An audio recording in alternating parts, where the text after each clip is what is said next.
and she watered herself again now through the tubing. Refreshed, she reached up and grasped a branch above her head. Keeping her feet firmly planted on their perch, she hung her full weight from this next rung in her tree ladder. Yes, thin but strong. It wouldn't snap.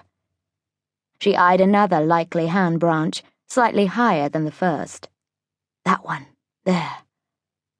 Good. Gripped. Now the tricky bit. Looking down. Careful not to focus on anything beneath her own toes in their rubber-soled sandals, she checked for a sturdy branch about level with her knees. That one? Yes. She lifted her left foot and... Ow! A pine cone thwacked Astra's right hand, ricocheted off her cheek, and plummeted out of sight.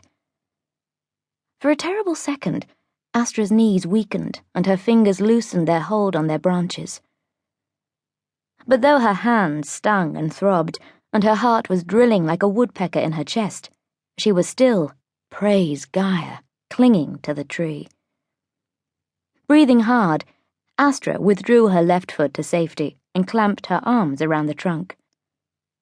The crusty bark chafed her chest, and, like the steam from one of Nima's essential oil baths, the bracing sap scent scoured her nostrils, clearing her head. At last, her pulse steadied. She examined her hand. The pine cone hadn't drawn blood, but there was a graze mark beneath her knuckles. The non-lander had inflicted a wound, possibly a serious injury, a crippling blow. One at a time, Astra flexed her fingers. Thank Gaia, nothing seemed to be broken.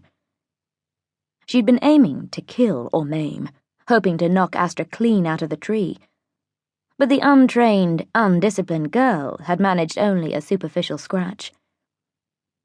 Hostile intention had been signaled, and under international law, an IMBOD officer was permitted to retaliate. Cautiously, Astra glanced up.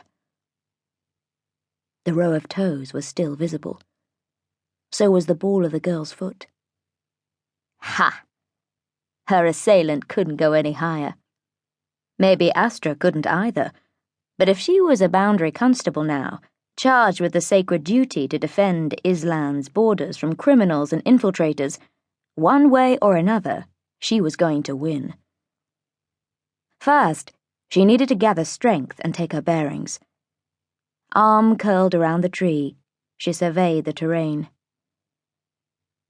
Her face was taking a direct hit of sun because she saw now, for the first time ever, she'd climbed above the forest canopy. Below her, a turbulent ocean charged down the steep mountain slope. Pools of bright spring foliage swirling between the jagged waves of pine until, as if all the forest's colors were crashing together on a distant shore, the tide plunged over the escarpment into a gash of charred black trunks and emerald new growth. The firegrounds were a slowly healing wound, a bristling reminder of Gaia's pain. At the sight of them splayed out for acres beneath her, Astra's breath snagged in her throat. A boundary constable couldn't afford to contemplate the past. A boundary constable had to live in the present, fully alive to its invisible threats. Astra shaded her eyes with her hand. Below the forest, Islan's rich interior shimmered out to the horizon, an endless, luxurious rolling plain. For a moment, Astra felt dizzy. From awe, the steps were either hidden by the trees or a distant vision beyond them.